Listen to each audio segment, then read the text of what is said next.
Hey guys, Joshua here from Gander Flight. We're at the Motors News Fair in Belton, Texas, and I want to take you around inside, show you some of the speakers and some of the vendors, and all around have a good weekend. Let's go.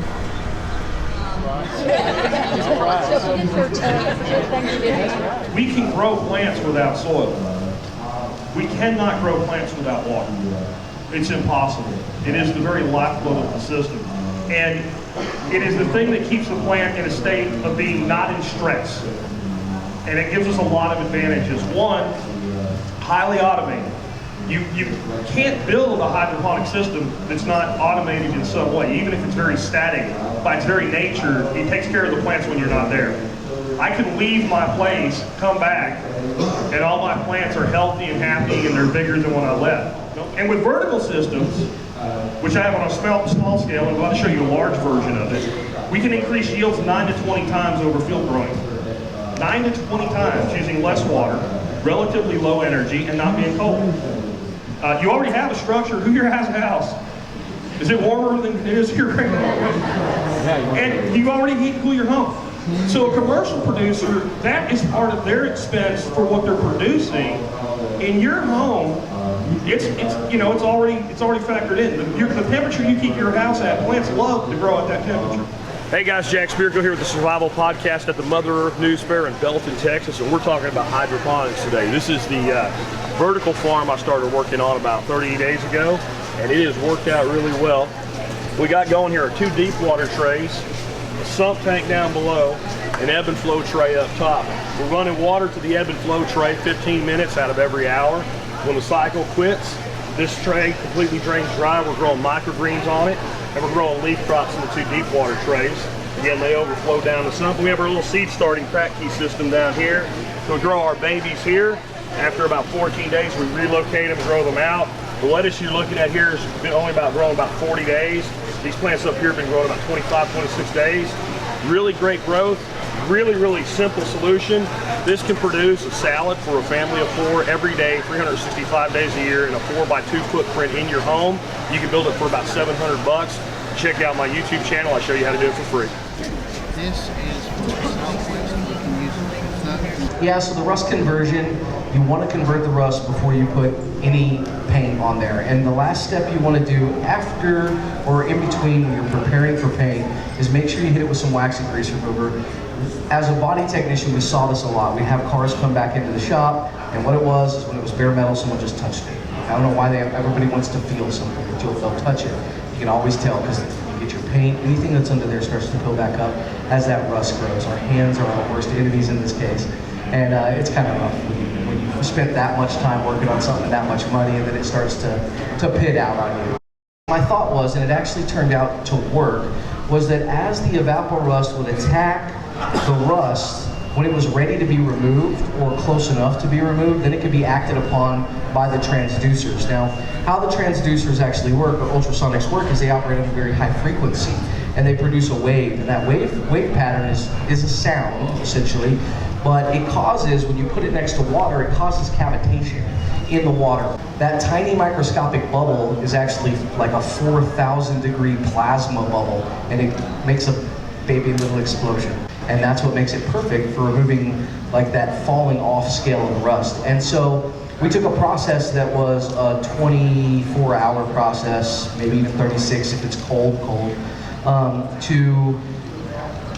for the heaviest rust I've removed. It's been an hour here.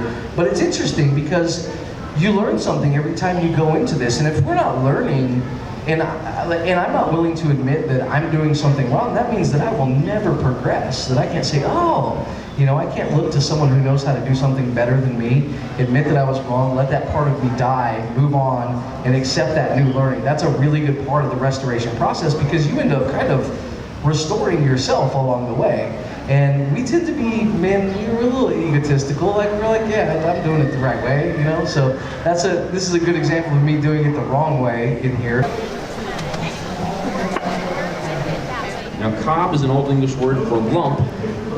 I think I said that earlier, but it's what it does is we're making the lumps, and then we're mushing one lump into another until we have a big enough lump that we can live in it. And in fact, you can get beach sand and that's all roly-poly, and that doesn't work nearly as well as the like a crushed limestone sand that's all like almost like Legos. It's little blocks.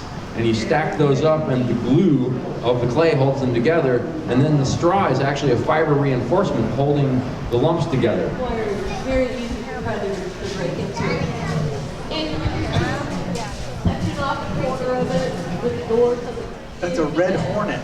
It's in Texas, it's in the paper wasp family. You know, up under an eave, it looks like a little umbrella with a bunch of holes in it. Now, how many of you are like, oh, kill them? No, little do you know. So here's the most hippie thing that you're going to hear the whole fair. Plants scream. What? Don't worry, it's backed up by research. But yeah, now maybe it's ultrasonic or supersonic, you can't hear it, but no. We have like the best vision, the second best vision of all the creatures on Earth. Birds of prey are the only thing better. But we can't even see infrared or ultraviolet, right? But these plants, when they're getting munched on by, like, say, the cabbage looper, it releases a pheromone, and that's a scream. We can't see that pheromone, but guess who can? These wasps. Now the wasps are hanging up in their eave, and they're out looking at the garden, and what's attracting them? Well, their secondary protein source is the pollen from the flowers. So we just planted all these ecosystems that's got flowers everywhere, right? So that's what's attracting, but their primary source of protein is meat. Now what? Does everybody get up at 5 o'clock to milk a cow? No. I'm gonna break it to you guys. Don't feel guilty. Sleep in till 7. Then I remember asking her, I said, well, why do you go through this much effort? And she said, well, why would you grow all this amazing food and not take the time to enjoy it? So I said, we're just ordinary people hitting publish. And he said, well, you're just an ordinary person doing extraordinary things. Now, I'm not tooting my own horn here, but all I'm saying is you guys are just as ordinary as me. So we all have that potential for the extraordinary. We just have to do and then share. So do and then share, do and hit publish. And it may not be on YouTube, it may just be sharing with friends. Now the steel will get up over 2,000 degrees before it starts to melt. The forge itself can get up to 3,000 degrees.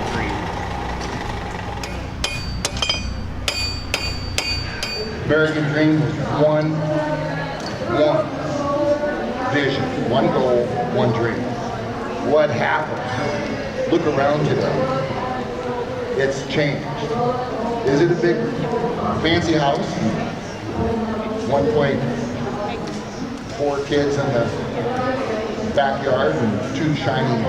This is a real thing. This one's not from the internet, right? So I'm here with the Brothertons from Better Together Life. What's been the best part about Mother Earth News Fair for you guys?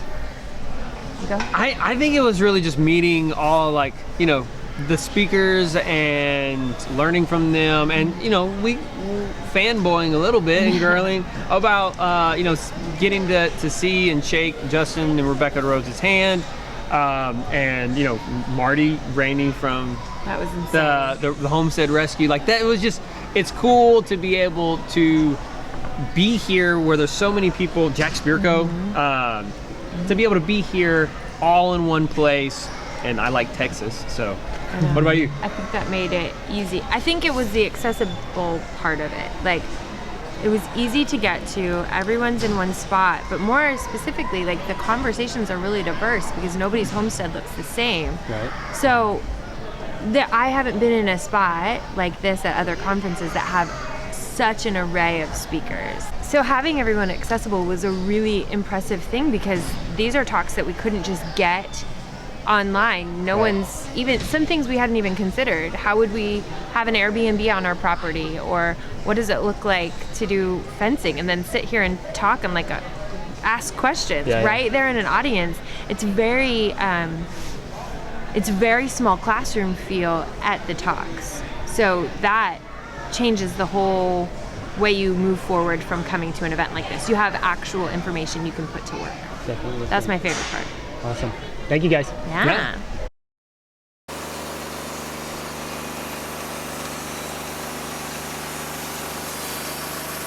Now, enjoy is a very diversified term. You can just enjoy the weirdness their peculiar behaviors, the challenges of working with other people. But the bottom line is you're going to have to work with people.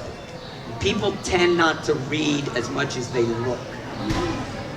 So pictures, pictures, pictures, pictures. You can't go slow.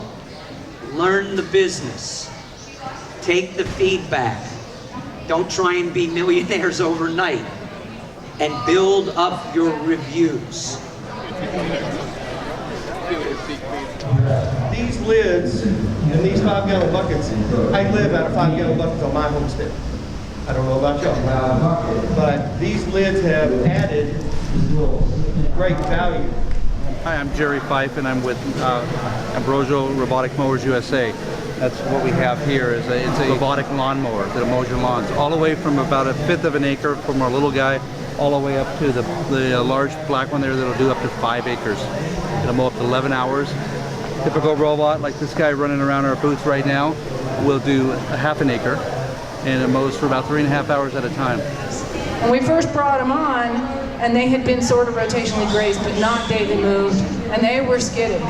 And they would, you know, dairy animal will run 100 yards, she'll stop and pant. But a beef animal will just keep going until it hits something it can't move past. And they were really hard to manage. They are now just as calm as they're with the dry cow herd, because they're not milking them. They're just as calm as they were. I can get close enough to lay a hand on them. They're not going to ask me to scratch them under the chin, but they're very calm around people. So it is, they get used to this system. Don't think, I'm not having a Wild West show every time I have to move animals. Here we are at Mother News Fair. We're gone for 5 days. The kids are home taking care of the animals. So I could have, I didn't have to because they know the routine, but I could have set up a week's worth of paddocks, started the cows in the first one, and every day, all the kids would have had to do is walk out and reel up one line. Right? They're in paddock number 2. If it was summertime, but not too hot, they'd wait for the animals to move up. They'd close the fence behind them. They'd move the water and minerals over, and we're good. All right, hey guys, welcome to Mother Earth News Fair here. This is Ramon Rivera with HempWorks. Check us out, TrueNaturalLiving.com. That's TrueNaturalLiving.com. And if you have any questions, just reach out to us. Look me up on social media, Ramon Rivera, and look for the image with the hat. Thanks, guys.